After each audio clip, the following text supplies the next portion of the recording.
भोपाल से प्रस्तुत हैं प्रादेशिक समाचार। नमस्कार, समाचारों के साथ मैं जितेंद्र रघुवंशी। पहले मुख्य समाचार। मुख्यमंत्री ने ओरछा में श्री राम राजा लोक के दूसरे चरण का किया भूमि पूजन। 332 करोड़ के विकास कार्यों की दी सौगात। मुख्यमंत्री ने सड़क सुरक्षा कार्यशाला में दुर्घटना रोकने के लिए एडवांस एप्लीकेशन संजय किया लॉन्च। केंद्रीय कृषि मंत्री शिवराज सिंह चौहान ने राष्ट्रीय महिला किसान दिवस पर महिला किसान सम्मेलन में लिया हिस्सा। और प्रदेश के दक्षिणी हिस्सों में अगले 3 दिन तक बारिश का अलर्ट। अब समाचार विस्तार से। मुख्यमंत्री डॉक्टर मोहन यादव ने कहा है कि ओरछा में भगवान श्री राम राजा लोक का निर्माण भव्य और दिव्य स्वरूप में किया जा रहा है। मुख्यमंत्री डॉक्टर यादव ने निवाड़ी जिले के ओरछा में श्री राम राजा लोक के दूसरे चरण के निर्माण कार्यों का भूमि पूजन और 332 करोड़ रुपए के विकास कार्यों का लोकार्पण किया। उन्होंने इस दौरान नए विकास कार्यों की भी घोषणा की। नेगुआ में प्राथमिक स्वास्थ्य केंद्र का उन्नयन करना चाहिए, हॉस्पिटल बनना चाहिए, तो मैं बनाने की घोषणा करता हूँ। बोरा पुछुरकर गुआ मार्ग, ये नया सड़क बनाना, तो मैं नए मार्ग की बनाने की घोषणा करता हूँ। हवाई सेवाओं से जोड़ते हुए पर्यटकों के लिए व्यवस्था करना चाहिए। धार्मिक स्थान तक आने जाने के लिए सभी सौगात देने का निर्णय किया है। मुख्यमंत्री ने बताया कि ओरछा में लगभग 239 करोड़ रुपए से अधिक लागत के कई विकास कार्य प्रगति पर हैं।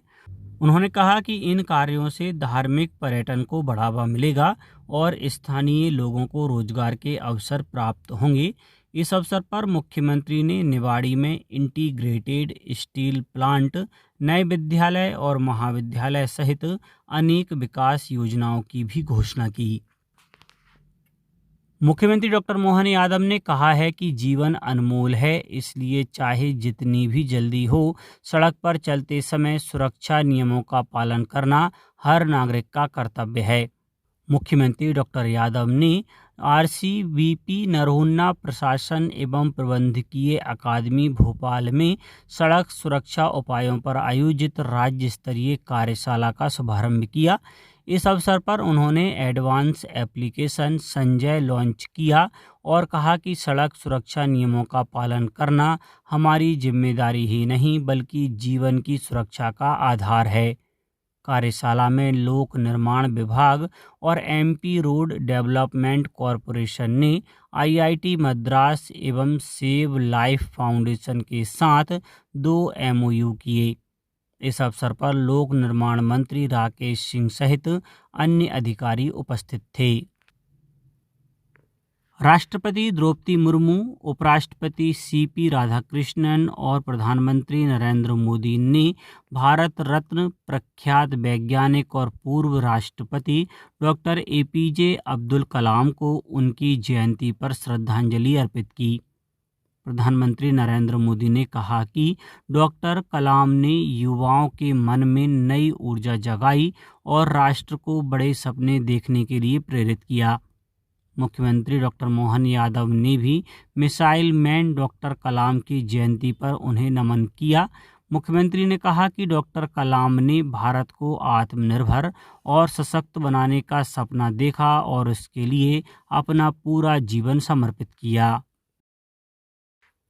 केंद्रीय कृषि मंत्री शिवराज सिंह चौहान ने भोपाल के रविंद्र भवन में आयोजित राष्ट्रीय महिला किसान दिवस के अवसर पर महिला किसानों को बधाई दी। उन्होंने कहा कि भारत का गांव खेती के बिना अधूरा है और खेती महिलाओं के बिना नहीं हो सकती। श्री चौहान ने बताया कि आधुनिक खेती में महिलाओं की भूमिका अत्यंत महत्वपूर्ण हो गई है। अब ड्रोन दीदी दवाओं का छिड़काव करती हैं, कृषि सखी किसानों को प्रशिक्षण देती हैं, बैंक सखी वित्तीय मदद से जोड़ती हैं। कार्यक्रम में प्रदेश के 55 जिलों से 1200 से अधिक महिला किसान शामिल हुए। श्री चौहान ने सभी महिला किसानों को भरोसा दिलाया कि उनकी आमदनी बढ़ाने और गरीबी दूर करने में कोई कसर नहीं छोड़ी जाएगी। कल मैं पंजाब के गांव में था, वहां बहनों से जाके मिला, सेल्फ ग्रुप की बहनों से वहां मैंने चर्चा की, कई तरह के काम कर रहे हैं। मध्य प्रदेश में भी SRLM के साथ यहाँ के ग्रामीण विकास विभाग के साथ मिलकर, कृषि विभाग के साथ मिलकर इन कामों को आगे बढ़ाएंगे। मूल मंत्र है किसी को गरीब नहीं रहने देना। और बहनों, संकल्प कर लेना, तुम गरीब रहने के लिए पैदा नहीं हुई हो, तुम आंसू बहाने के लिए पैदा नहीं हुई। अपनी मेहनत से, अपनी परिश्रम से हमको बेहतर जिंदगी जीना है और उसमें आपके साथ खड़े हैं, सरकार खड़ी है, भाई खड़ा है तुम्हारा। प्रधानमंत्री नरेंद्र मोदी द्वारा घोषित वस्तु एवं सेवा कर जीएसटी सुधार पिछले महीने की 22 तारीख से लागू हो गए हैं। प्रधानमंत्री ने इसे बचत उत्सव का नाम दिया है, जिससे पूरे देश के उपभोक्ताओं को लाभ मिल रहा है। अनूपपुर जिले के एक किसान ने इस फैसले पर खुशी जताई है और प्रधानमंत्री के प्रति आभार व्यक्त किया है। मैं जयसवाल सिंह मरावी, ग्राम रौसरखार, जिला अनूपपुर का हूँ। मैंने जीएसटी छूट के बाद पावर ट्रैक ट्रैक्टर लिया है। मुझे रुपए 30,000 की लाभ मिला है। भारत सरकार और मोदी जी को धन्यवाद। रेल मंत्री अश्विनी वैष्णव ने नई दिल्ली के भारत मंडपम में 16वीं अंतर्राष्ट्रीय रेल उपकरण प्रदर्शनी का उद्घाटन किया। यह एशिया की सबसे बड़ी और विश्व की दूसरी सबसे बड़ी रेल प्रदर्शनी है। इस अवसर पर श्री वैष्णव ने कहा कि पिछले 11 वर्ष में प्रधानमंत्री नरेंद्र मोदी ने रेलवे के आधुनिकीकरण पर विशेष ध्यान दिया है। श्री वैष्णव ने कहा कि इस अवधि के दौरान लगभग 35,000 किलोमीटर के ट्रैक बनाए गए हैं। We have 35,000 kilometers of tracks. हमने पिछले 11 वर्षों में 35,000 किलोमीटर ट्रैक का निर्माण किया है। इसी अवधि में 40,000 किलोमीटर रेलवे ट्रैक का विद्युतीकरण भी किया गया है और 40,000 नए कोच भी निर्मित किए गए हैं। पहली बुलेट ट्रेन से जुड़ी परियोजना में 325 किलोमीटर दूरी का काम पूरा हो चुका है। हाल ही में मैंने सूरत और बिलीमोरा स्टेशन का दौरा किया। ये पहला खंड है जो 2027 में खुलेगा। इसके लिए काम बहुत तेजी से जारी है। Work is going on at a very rapid pace. केंद्रीय गृह एवं सहकारिता मंत्री अमित शाह नई दिल्ली में सीबीआई द्वारा आयोजित 2 दिवसीय सम्मेलन भगोड़े अपराधियों का प्रत्यर्पण, चुनौतियां और रणनीतियों का उद्घाटन करेंगे। सम्मेलन में विदेशों से भगोड़ों को वापस लाने की रणनीतियों, प्रौद्योगिकी के उपयोग और अंतर्राष्ट्रीय पुलिस सहयोग पर चर्चा होगी। नार्को, आतंकवाद, साइबर और आर्थिक अपराध जैसे विषयों पर भी विशेष सत्र रखे जाएंगे। रक्षा मंत्री राजनाथ सिंह ने पूर्व सैनिकों और उनके आश्रितों के लिए वित्तीय सहायता में 100% वृद्धि को मंजूरी दी है। अब पेनूरी ग्रांट 4,000 से बढ़ाकर 8,000 रुपये प्रति माह, शिक्षा अनुदान 1,000 से बढ़ाकर 2,000 रुपये प्रति बच्चा और विवाह अनुदान 50,000 से बढ़ाकर 1 लाख रुपये कर दिया गया है। नई दरें 1 नवंबर से लागू होंगी। इस कदम से पूर्व सैनिकों और वीर नारियों को आर्थिक सुरक्षा सुनिश्चित होगी। भारतीय नौसेना नई दिल्ली के सुषमा स्वराज भवन में समुद्री क्षेत्र पर साइबर हमलों के प्रभाव और राष्ट्रीय सुरक्षा व अंतर्राष्ट्रीय संबंधों पर इसके असर विषय पर संगोष्ठी आयोजित करेगी। इस कार्यक्रम का उद्देश्य समुद्री क्षेत्र में साइबर सुरक्षा को मजबूत बनाना और विभिन्न संस्थाओं के बीच सहयोग बढ़ाना है। मुख्य अतिथि के रूप में इलेक्ट्रॉनिक्स एवं सूचना प्रौद्योगिकी राज्य मंत्री जितिन प्रसाद शामिल होंगे। इस मौके पर साइबर सुरक्षा से जुड़ी तकनीकी प्रदर्शनी भी लगाई जाएगी, जिसमें देश के स्टार्टअप्स अपने स्वदेशी नवाचार प्रदर्शित करेंगे।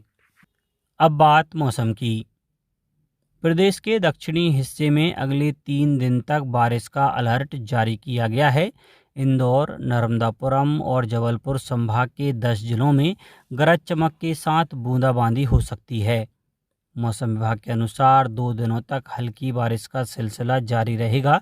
इस बीच उत्तरी हवाओं के असर से प्रदेश में रातें ठंडी हो गई हैं। सोमवार, मंगलवार की रात अधिकांश शहरों में तापमान 20 डिग्री से नीचे दर्ज किया गया। राजगढ़ में न्यूनतम तापमान सबसे कम 14.4 डिग्री सेल्सियस रहा। अब कुछ समाचार संक्षेप में। देवास जिले के सभी स्कूलों में विश्व हाथ धुलाई दिवस मनाया गया। कमिश्नर सागर संभाग ने दुग्ध उत्पादन में वृद्धि के लिए बेहतर कार्य योजना बनाकर उसका प्रभावी और क्रियान्वयन सुनिश्चित कराने के निर्देश पशु चिकित्सा विभाग के अधिकारियों को दिए हैं। शिवपुरी जिले में आगामी त्योहारों को देखते हुए मिलावट की रोकथाम को लेकर जिला प्रशासन के खाद्य सुरक्षा दल ने 10 प्रतिष्ठानों से खाद्य पदार्थों के नमूने लिए। सभी नमूनों को खाद्य परीक्षण प्रयोगशाला भोपाल में परीक्षण हेतु भेजा गया है। अनूपपुर जिले के पुष्पराजगढ़ ब्लॉक को नीति आयोग द्वारा आयोजित नीति for states use case challenge 2024 में राष्ट्रीय स्तर पर प्रशंसा पुरस्कार से सम्मानित किया गया है। खंडवा में पल्स पोलियो के इस 3 दिवसीय अभियान के तहत शहरी और ग्रामीण क्षेत्रों में अभी तक 1,79,000 से ज़्यादा बच्चों को पोलियो की दवा पिलाई गई और शिवपुरी जिले में भावांतर भुगतान योजना के अंतर्गत सोयाबीन उत्पादक किसानों को न्यूनतम समर्थन मूल्य और राज्य की मंडियों में प्राप्त विक्रय मूल्य के बीच के अंतर की राशि सीधे उनके बैंक खातों में दी जाएगी। अंत में मुख्य समाचार एक बार फिर। मुख्यमंत्री ने ओरछा में श्री राम राजा लोक के दूसरे चरण का किया भूमि पूजन। 332 करोड़ के विकास कार्यों की दी सौगात। मुख्यमंत्री ने सड़क सुरक्षा कार्यशाला में दुर्घटना रोकने के लिए एडवांस एप्लीकेशन संजय किया लॉन्च। केंद्रीय कृषि मंत्री शिवराज सिंह चौहान ने राष्ट्रीय महिला किसान दिवस पर महिला किसान सम्मेलन में लिया हिस्सा और प्रदेश के दक्षिणी हिस्सों में अगले 3 दिन तक बारिश का अलर्ट। आज के इस बुलेटिन में बस इतना ही। नमस्कार।